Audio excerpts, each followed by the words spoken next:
Hi, it's Miłosz from Yepp AI. Let's talk about an elixir. It sounds magical, right? But what is it actually used for? Let's find out.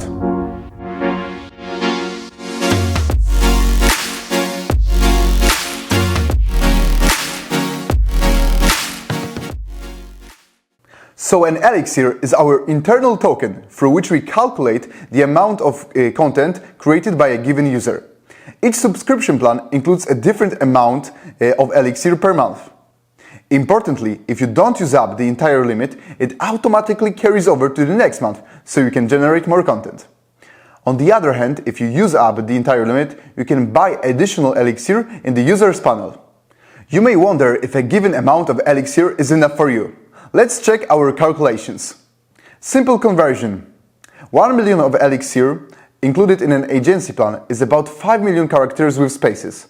Similarly, 200,000 of elixir equals to 1 million of characters with spaces. It's transparent, isn't it? Thanks and see you in the next video.